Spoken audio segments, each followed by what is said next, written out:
What are the safest countries in the world if WW3 does break out? These countries offer some of the best chances of survival. With consistent threats of nuclear war from Russia, missile strikes in the Middle East and the unprecedented rise of China's influence, many are fearing World War III is round the corner.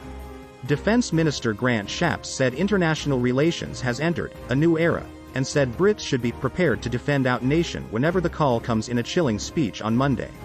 But instead of taking up arms, some may be wondering how they can escape to countries deemed to be safe from invasion, bombardment and the lasting impacts of war. Antarctica. The continent sits at the most southerly point of the planet, making it one of the safest places to survive a nuclear war. There is an enormous geographic distance between Antarctica and countries with nuclear warheads. With more than 14 million square kilometers, there is plenty of room for people to take refuge.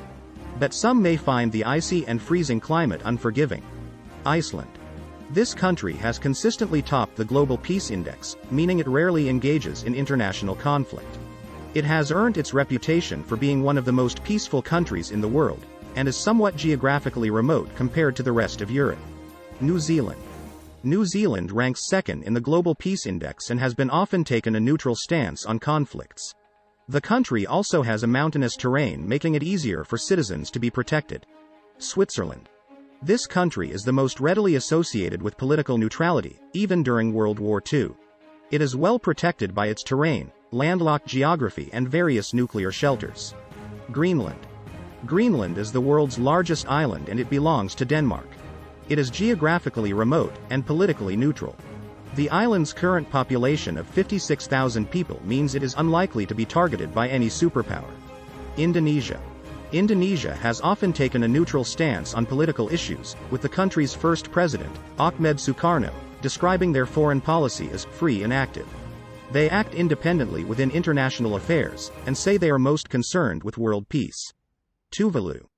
Tuvalu is located in the Pacific Ocean, halfway between Hawaii and Australia. Only 11,000 people live on the island, meaning infrastructure is weak. It also has a limited number of natural resources, meaning it would make an undesirable target to any aggressors. Argentina. Although Argentina has engaged in conflict, most notably during the Falklands War in 1982, the country is one of the most likely places to survive famine. The country has an abundance of crop, including wheat, which means if nuclear dust were to block the sun, Argentinians will already have crops in supply.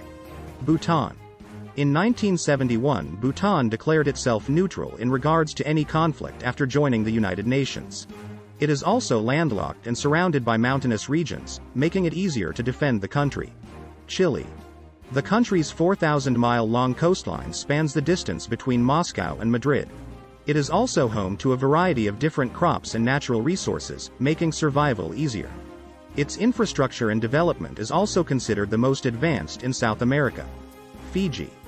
The island nation is 2,700 miles away from its closest country, Australia. Along with a lack of clear military strategy and an army consisting of just 6,000 soldiers, Fiji ranks highly on the Global Peace Index. Much of the island is also made up of dense forests, minerals and fishing spots. South Africa. South Africa is home to multiple sources of food, fertile land and fresh water, making survival easy.